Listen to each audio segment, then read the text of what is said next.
สะพานบุญให้กับ FC ทางฝั่งไทยก็คือนี่เช้านี้ได้จำนวนปัจจัยจำนวนหนึงเนาะจาก FC ฝั่งไทยประมาณ3-4ท่านนี่แหล้วเพิ่นก็ฝากมาเป็นจำนวนปัจจัยเพื่อมาเฮ็ดบุญงานทอดกฐินทางบ้านเช้านี้ตอนนี้เช้านี้เนาะอันนี้ก็พ่อแม่เช้านี้เพิ่นก็มาอันนี้ช่วยนี่เพิ่นมามัดเงินช่วยเฮ็ดบุญนำกันเอาบุญนำกันนี่เด้การมัดเงินของเพิ่นก็สิประมาณนี้เนาะเดี๋ยวสนิทสิปักต้นให้ FC ได้เบิ่งกฐินแหน่300,000กีบแล้วก็ใส่ต้นแหน่300,000กีบเนาะแล้วสนิทก็เฮ็ดตามคำขอของเพิ่นตามคำขอของ FC เนาะสนิทก็อ่ามาตามคำขอของ FC คันสิว่าแล้วก็นี่แหละ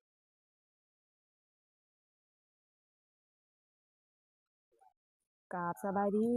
FC สบายดี FC ของสนิทแล้วก็ FC ของสาวปาน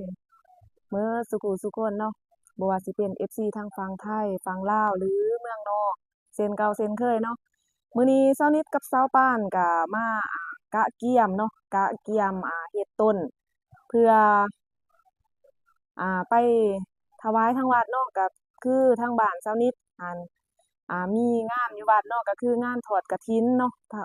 งานทอดกฐิน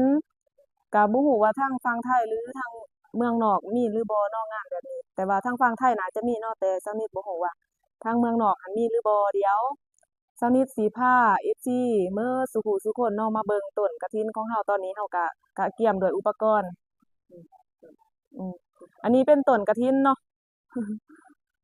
ต้นกฐินของเราก็สิ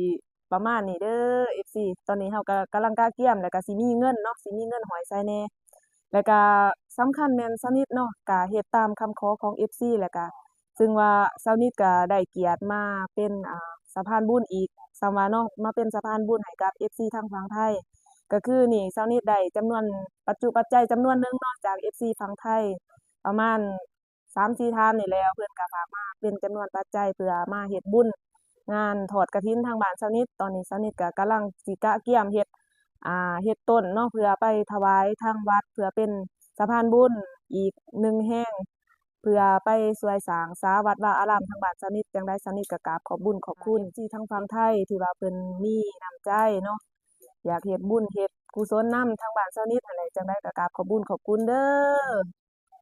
อเดี๋ยวต่อไปเนาะสาวนิทก็สิพา FC ทุกคนมาเบิ่งว่าวิธีการเฮ็ดต้นของเรานี่สิเป็นแบบใดและต้นของเราสิออกมารูปร่างหน้าตาแบบใดเนาะเดี๋ยวสาวนิทกับสาวปานก็สิพา FC มาเบิ่งมาชมนำกันเด้อไปนี่เนาะต้นกฐินของเราก็สิประมาณนี้เด้อ FC อันนี้แม่นต้นกฐินที่ว่า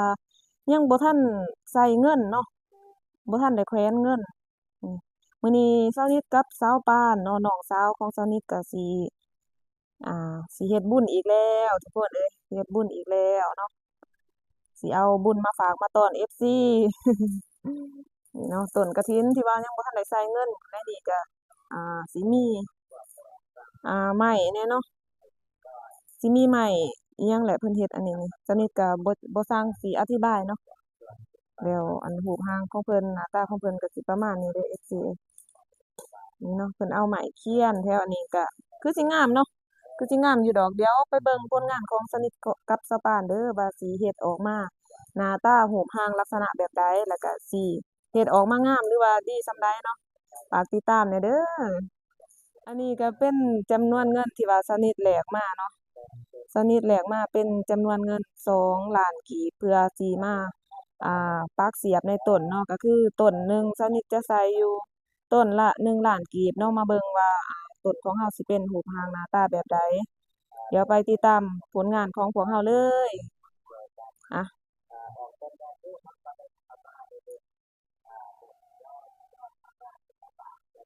นี่เนาะอันนี้ก็พ่อแม่สนิทเพิ่นก็มาอันนี้ช่วยนี่เพิ่นมามัดเงินช่วยเฮ็ดบุญนำกันเอาบุญนำกันนี่เด้การมัดเงินของเพิ่นก็สิประมาณนี้เนาะเดี๋ยวสนิทสิปักต้นให้ FC ได้เบิ่งได้ชมนำกันเด้อนี่ต้นนี่สะพานเพิ่นก็ริเริ่มแล้วเนาะสะพานนี่เป็นจั่งใดนี่ได้อยู่บ่นี่เอาแล้วไปเบิ่งตอนจบนำกันเด้อทุกคน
ก็มาช่วยกันเนาะผู้เอาหลานก็เอาหลานทั้งพ่อทั้งน้องชายแหน่มาช่วยกันน้องสาวแหน่แม่แหน่เนาะมาช่วยกันนี่ก็ใกล้สิแล้วแหละเด้อเอาฝากเบิ่งตอนต่อไปแหน่เนาะว่าสิมีรายชื่อไผแหน่ฝากเบิ่งอีกเนาะแล้วบัดนี้เช้านี้ก็สิมาอ่านรายชื่อของพ่อออกพ่อต้นหรือว่ากำลังศรัทธาของเฮาเนาะว่ามีไผแหน่ที่ว่ามาร่วมเฮ็ดบุญนำเช้านี้หรือว่ามาร่วมเฮ็ดบุญทางวัดวาอารามทางบ้านเช้านี้เนาะ เริ่มต้นจากต้นที่หนึ่งเลยเด้อต้นที่หนึ่งก็สิมีอ่าที่หนึ่งเนาะนายสิทธิชัยวงศ์ศรีดาเป็นจำนวนเงิน1,000บาทแล้วก็ที่สองนายปราณีคืมยะราชเป็นจำนวนเงิน500บาทแล้วก็ที่สามแม่ออกนิดบุตรีก็คือสาวนิดเองเนาะสาวนิดเองก็ร่วมอุปโภคทนานำเพิ่น100,000กีบเนาะพร้อมด้วยครอบครัวของสาวนิดก็ขอให้อยู่ดีมีแรงบุญกำลังสู้เนาะ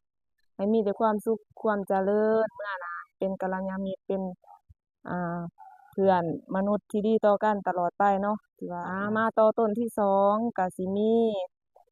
ที่หนึ่งนายณเดชน์ ณภัทรธีรโชติเป็นจำนวนเงิน500บาทที่สองนายอำนาจโองเป็นจำนวนเงิน500บาทที่สามแม่ออก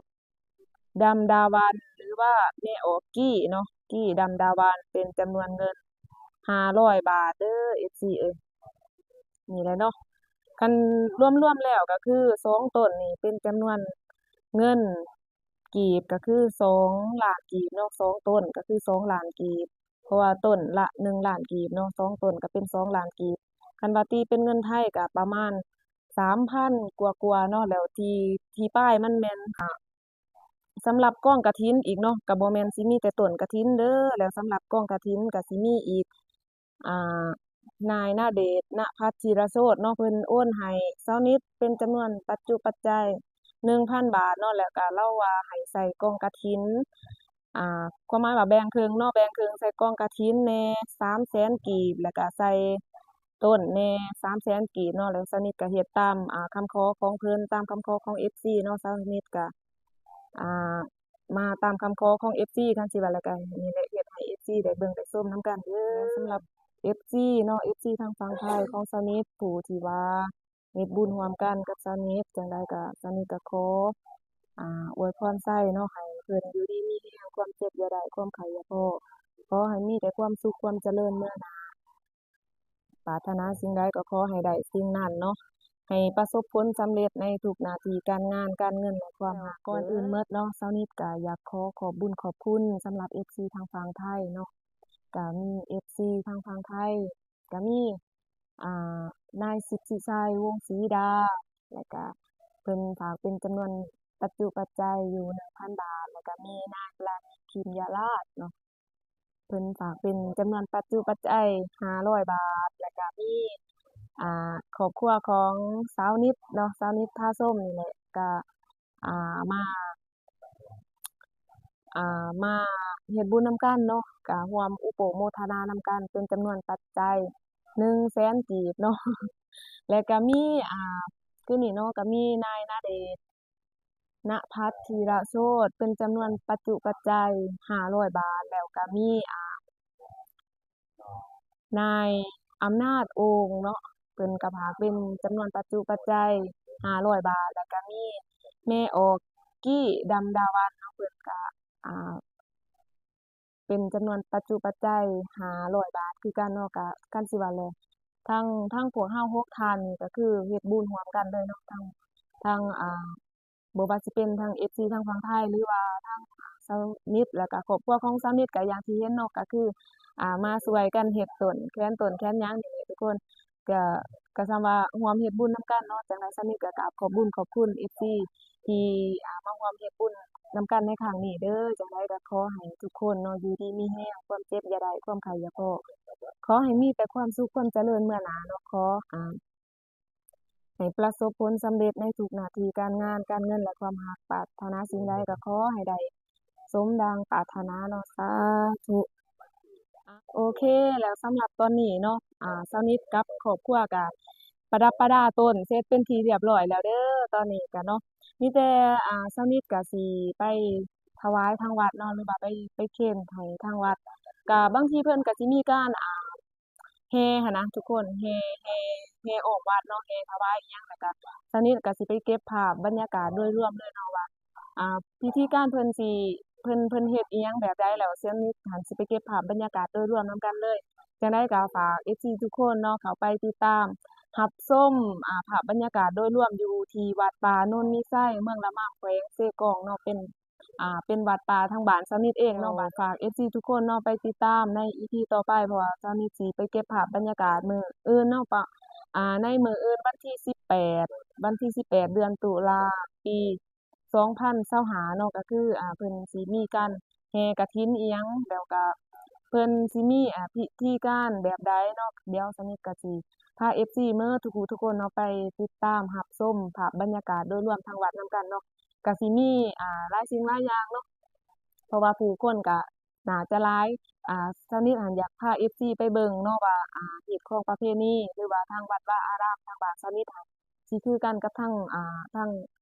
งอื่นบ่หั้นนะแต่ทางบ้านสนิทนี่